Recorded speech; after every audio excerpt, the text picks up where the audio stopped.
अस्सलाम वालेकुम दोस्तों आज हम देखेंगे कि हमें कौन से कोइन जो है लॉन्ग टर्म के लिए बाय करने चाहिए और उनके अंदर कौन कौन सी चीज़ें देखी जाती हैं जब हमने कोई कोइन लॉन्ग टर्म के लिए बाय करना है। और मैं कुछ कोइन भी आपको बताऊंगा जो लॉन्ग टर्म के लिए जिनमें काफ़ी ज़्यादा पोटेंशियल है प्रॉफिट का।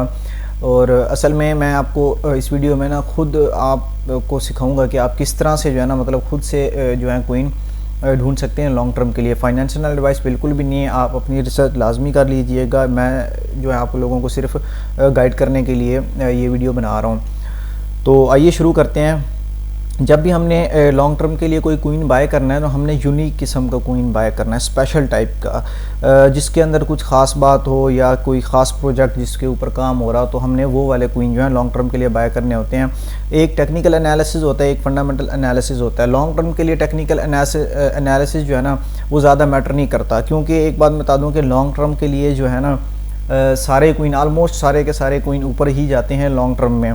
तो शॉर्ट जो टेक्निकल एनालिसिस है ना वो शॉर्ट टर्म के लिए जो है बेनिफिट होता है, लेकिन लॉन्ग टर्म के लिए ना हम ज़्यादातर फंडामेंटल चीज़ों को देखते हैं और कुछ लॉजिकल बातें जो है इसके अंदर देखते हैं। अच्छा, तो अब मैं आपको बताता हूँ कि किस तरह से जो है हमने कोइन ढूंढना है कि जो है इसके अंदर सबसे ज़्यादा पोटेंशियल है प्रॉफिट का। अब स्पेशल टाइप के कोइन कैसे ढूंढे जाएँ? आपने अपना बाइनेंस का अकाउंट खोलना है और बाइनेंस का अकाउंट खोलने के बाद अगर आप मोबाइल यूज़ कर रहे हैं तो आपके मार्केट में जाएंगे टैब में, तो वहाँ ऊपर ऑप्शन दिया होता है जून्स का। और अगर आप लैपटॉप या कंप्यूटर को यूज़ कर रहे हैं तो यहाँ पर आपने मार्केट्स पर आ जाना है। यहाँ पर मार्केट पे क्लिक करेंगे तो ये इस तरह से एक टैब ओपन हो जाएगा। अच्छा, यहाँ पर ना ये ऑप्शन दिया हुआ है एक जून्स का। जून्स के ऊपर आप क्लिक करेंगे तो यहाँ पर जो है ना कोइंस की ना टाइप्स आ जाएंगी कि कौन सा कोइन जो है कौन सी कैटेगरी में लाया करता है। तो ये मुख्तलिफ़ किस्म की यहाँ पर इसकी टाइप्स हैं। अच्छा, अब हमने स्पेशल टाइप का कोइन बाय करना है। स्पेशल टाइप का कोइन बाय करने से मुराद ये है कि कोई ऐसा कोइन बाय करें जो किसी एक्सचेंज का हो, या कोई NFT का टोकन हो, या जो है वो एक न्यू रिलीज़ हुआ कोइन हो जिसकी वैल्यू बहुत डाउन हो, या डिसेंट्रलाइज्ड एक्सचेंज का कोइन हो। तो हम तरतीब से अब मैं आपको बताता जाता हूँ, तो आपने वीडियो गौर से देखना है।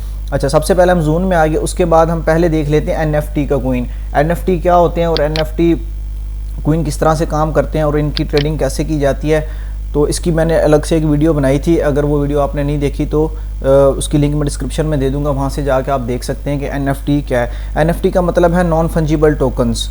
तो ये स्पेशल टाइप के टोकन होते हैं जो यूनिक होते हैं। ये NFT आजकल बहुत ज़्यादा ट्रेंडिंग में, इसलिए यहाँ पर जो NFT के टोकन हैं उनकी प्राइस भी जो है वो बहुत ज़्यादा मूव कर रही है अपवर्ड। ये AXS, अब यहाँ पर देखें NFT कोइन हमने सेलेक्ट किया तो ये सारे वो कोइन आ जाएंगे। यहाँ पर देख सकते हैं कि जो NFT के कोइंस हैं, नॉन फंजिबल टोकन्स। अच्छा, यहाँ पर मैं आपको एक मिसाल दे देता हूँ कि ये कोइन तकरीबन 10 महीने पहले रिलीज़ हुआ था $0.2 पे। तो 10 महीनों के अंदर अंदर जो है ये AXS $80 पे आ गया। तो ये क्योंकि ये जो है ना AXS ये एक NFT भी है और गेमिंग का भी है। अब ये क्या होते हैं इसकी वीडियो आप देखेंगे तो आपको समझ में आ जाएगी। ये स्पेशल टाइप के जो हैं टोकन होते हैं, इनके अंदर यूनिकनेस होती है। बाकी कोइन से जिस तरह बिटकॉइन और इथेरियम है तो वो एक जैसे ही होते हैं, तो वैसे ये जो है ना बैकग्राउंड पे इनका जो सिग्नेचर होता है वो आइडेंटिकल नहीं होता, यूनिक होता है। तो यहाँ पर ना देखना, अब यहाँ से भी आपने वो वाले कोइन सेलेक्ट करने हैं जो अभी रिलीज़ हुए हों या जिनकी प्राइस जो है बहुत कम हो। अब वैसे ये बहुत अच्छा कोइन है, इसमें के अंदर बहुत ज़्यादा पोटेंशियल ऊपर जाने का, ये अभी और भी ऊपर जा सकता है। मे बी ये $300 या $500 तक भी अगले आने वाले मंथ्स में चला जाए। लेकिन क्योंकि ये काफ़ी ऊपर निकल चुका है तो हमने जो है छोटे कोइंस को देखना है। अब छोटे कोइंस के अंदर यहाँ पर आ जाता है माना, उससे छोटा है CHZ। अब ये CHZ जो है ना ये एक एक्सचेंज का भी है और ये NFT का भी जो है टोकन है।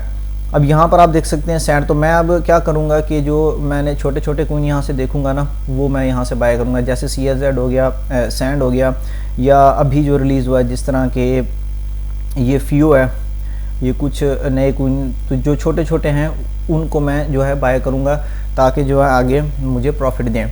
अच्छा, उसके बाद ये स्पेशल टाइप के हो गए। इसी तरह अब हम देखते हैं कि एक्सचेंज के कोइंस, एक्सचेंज दो तरह की होती हैं। एक सेंट्रलाइज्ड एक्सचेंज होती है जैसे बाइनेंस है, एक डिसेंट्रलाइज्ड एक्सचेंज होती है जिसे हम डेफी बोलते हैं। ये अक्सर आपने नाम सुना होगा कि यूनिस्वैप, इस तरह के नाम से कि पैनकेक स्वैप। तो ये समझ लें कि एक स्वैप के या एक्सचेंजेस के जो हैं क्वींस होते हैं। अब यहाँ पर भी आप देखें ये भी स्पेशल टाइप के, क्योंकि एक्सचेंज ग्रो करती है उसके साथ इनका ज़्यादा पोटेंशियल है। तो एटलीस्ट हम जो है ना अपनी तरफ से जो है ना हमें तसल्ली होती है कि हमने जो क्वीन बाय किए हैं वो एक एक्सचेंज और एक प्रॉपर अच्छे से प्रोजेक्ट के जो क्वीन बाय किए हैं, ताकि हमें तसल्ली ले लॉन्ग टर्म के लिए कि हमें जो है प्रॉफिट होगा।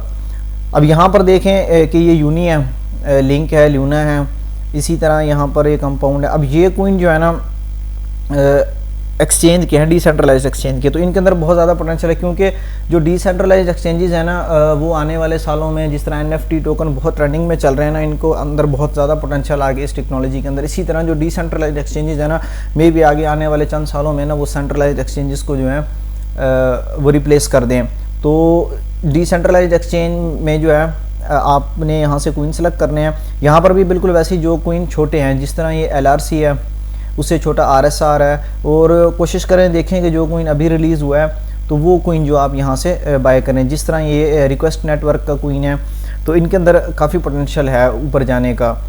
तो इस तरह से जो है आप यहाँ से क्वीन सेलेक्ट कर सकते हैं। और दूसरे नंबर में एक और बात बता दूँ कि आपने ना कोशिश करनी है कि हर क्वीन की ना इन्फॉर्मेशन बाइनेंस वालों ने ना, जब आप इनका ग्राफ ओपन करते हैं तो नीचे बॉटम पे दी होती है, इन्फो का टैब दिया होता है, वहाँ पर ना पढ़ा करें। बेशक समझ आए या ना आए, लेकिन उसको रीड किया करें। आहिस्ता आहिस्ता आपको समझ आने लग जाएगी।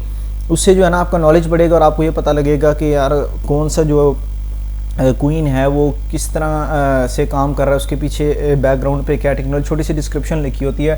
तो उससे ना आपको एक तो नॉलेज बढ़ेगा, दूसरे नंबर पे ना आपको ट्रेडिंग में भी वो बहुत ज़्यादा हेल्पफुल होगा। अच्छा, ये अब दो तरह के स्पेशल टाइप के टोकन्स हो गए, एक डिसेंट्रलाइज्ड एक्सचेंजेस के और एक हो गए NFT। अब कुछ आ जाते हैं जो नए रिलीज़ होते हैं, नए के अंदर ये सारे भी शामिल हो जाएंगे। यहाँ पर एक इनोवेशन का टैब होता है, यहाँ पर जो अमूमन नए क्वीन रिलीज़ होते हैं ना वो यहाँ पर शो हो रहे होते हैं। जिस तरह ये शिब है और मीना है, तो यहाँ से भी आपने जो है ना छोटे क्वीन सेलेक्ट करने हैं, क्योंकि छोटे क्वीन में ज़्यादा पोटेंशियल होता है ऊपर जाने का। तो यहाँ से आपने जो है छोटे छोटे क्वीन बाय करने और अपने पैसों को ना इस तरह से डिस्ट्रीब्यूट करना है कि एक क्वीन आपने बाय नहीं करना, मिनिमम 5 या 5 से ज़्यादा जो है क्वीन आप बाय करके 30 से $50 के जो आप लॉन्ग टर्म के लिए छोड़ दें। अब ये जैसे AXS का मैंने आपको बताया था ना, ये AXS मैंने भी वैसे बाय किया था 0.4 पे, मैंने इससे अच्छा प्रॉफिट निकाला था, लेकिन मैंने इसको बेच दिया, मैंने वेट नहीं किया। तो वो मेरा $30 जो है आज का तकरीबन 15 से 16 लाख बनता था 10 महीने के अंदर। तो वैसे लॉन्ग टर्म के अंदर जो है ना क्रिप्टो करेंसी की अगर ट्रेडिंग की जाए ना, लॉन्ग टर्म के लिए होल्डिंग की जाए, तो वो बहुत ज़्यादा प्रॉफिटेबल है as compared to short one. तो यहाँ से जो है ना आपने छोटे छोटे क्वीन सेलेक्ट करने हैं। अब यहाँ पर मैं कोई आपको बता देता हूँ, जैसे कि ये EPS है, अब इसकी वैल्यू बहुत कम है। ये TLM, ये NFT का भी है और जो है एक अभी नया रिलीज़ हुआ, तो इनके अंदर जो है काफ़ी पोटेंशियल है जो छोटे क्वीन्स हैं।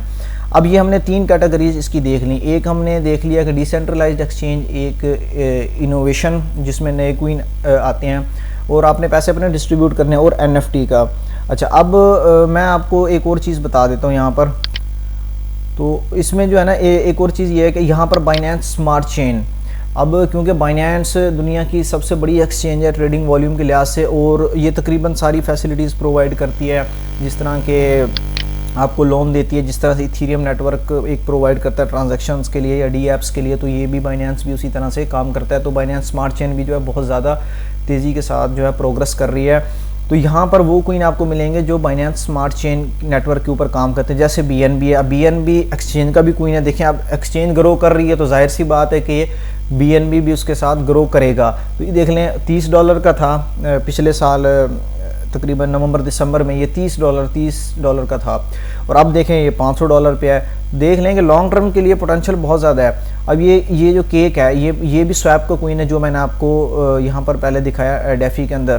तो ये वो क्वीन है जो बाइनेंस स्मार्ट चेन नेटवर्क के ऊपर काम करते हैं। तो यहाँ से जो है आपने क्वीन बाय करने, यहाँ से भी आपने छोटे क्वीन बाय करने हैं, क्योंकि छोटे क्वींस के अंदर ज़्यादा प्रॉफिट मार्जिन होता है प्रॉफिट का। तो जैसे अभी कुछ नए क्वीन यहाँ पर रिलीज़ हुए हैं, इसमें से अब मैं अगर आपको बताऊँ तो यहाँ पर कोई छोटा ये देख लेते हैं, TCT टोकन क्लब टोकन। तो ये छोटे छोटे क्वीन जो है आपने यहाँ से बाय करने हैं। और इसके अलावा वो ऐसे कोइन जो इसमें होते हैं किसी एक्सचेंज के, जैसे कि FTT है। यहाँ से अगर मैं स्पॉट मार्केट के अंदर जाऊँ, फिएट में जाऊँ और USDT में जाऊँ, तो यहाँ पर जो है एक जैसे ये FTT है, ये भी एक एक्सचेंज का कोइन है। तो यहाँ से आप जो है इस कोइन को भी बाय कर सकते हैं, लेकिन इसकी वैल्यू ज़्यादा है। तो इस तरह से जो है ना हम जोन इसीलिए बनाए गए हैं ताकि आपको हर कैटेगरी अलग अलग यहाँ पर शो। ये मुख्तलिफ कैटेगरीज हैं, decentralised finance, innovation, tags, ETF, proof of stake. इसी तरह यहाँ पर माइनिंग के आ जाते हैं, और यहाँ पर पोल्का डॉट। ये ना मुख्तलिफ किस्म की टेक्नोलॉजी। अभी आपने देखा होगा कि सोल क्यों ऊपर जा रहा है। सोल को इथीरियम किलर कहा जाता है, क्योंकि बहुत सारी ऐसी प्रॉब्लम्स होती हैं, जिस तरह नॉर्मल जो कोई इंजीनियरिंग की फील्ड है, कोई मेडिकल की फील्ड है, उसके अंदर बहुत सारी प्रॉब्लम्स होती है। इसी तरह इथीरियम नेटवर्क के अंदर भी काफ़ी सारे चैलेंजेस हैं जिसको वो सॉल्व करने की कोशिश कर रहे हैं। तो उसको सॉल्व करने के लिए ज़ाहिर है फिर और प्रोजेक्ट्स भी लॉन्च होते हैं। तो सोल इसलिए बहुत ज़्यादा ग्रो कर रहा है क्योंकि उसने जो है ना बहुत सारी प्रॉब्लम सॉल्व की हैं, जिस तरह ट्रांजैक्शन स्पीड का मसला जो है उसने हल किया है, स्केलेबिलिटी का मसला हल किया है, और जो है एक एनोनिमिटी का जो है एनोनिमस रहने का जो मसला है उसको भी सॉल्व किया। तो बहुत सारे मसले हैं जिसके अंदर जो है इथीरियम नेटवर्क के अंदर जो है प्रॉब्लम्स आ रही थी, तो उसको सॉल्व करने की उन्होंने कोशिश की है सोल नेटवर्क के अंदर, और काफ़ी हद तक वो कामयाब भी रहे हैं इस चीज़ के अंदर। तो अब देखिए, इसलिए मैंने आपको कहा कि आपको जर्नल इन्फॉर्मेशन भी होनी चाहिए कोइंस के हवाले से, कि कौन सा कोइन कौन सी कैटेगरी में लाया करता है, कैसा प्रोजेक्ट है, क्या क्या उसके ऊपर प्रोग्रेस हो रही है। तो इन चीज़ों का आपको पता होना चाहिए ताकि आप एक अच्छी तरह से ट्रेडिंग कर सकें और लॉन्ग टर्म के लिए अच्छे कोइन बाय कर सकें। तो बाकी मैं जानता हूँ कि वीडियो देखने के बाद भी काफ़ी चीज़ें समझ में नहीं आती, इसलिए मैं अपना व्हाट्सएप नंबर डिस्क्रिप्शन में दे देता होता हूँ, तो आप मुझसे डायरेक्ट भी रब्ता कर सकते हैं। बाकी अगर ऑटोमेटिक ट्रेडिंग, कॉपी ट्रेडिंग या माइनिंग करना चाहते हैं, उसकी भी मैंने वीडियोज़ अपने चैनल पर अपलोड किया, वो भी आप वहाँ से जाकर देख सकिएगा। अल्लाह हाफिज़।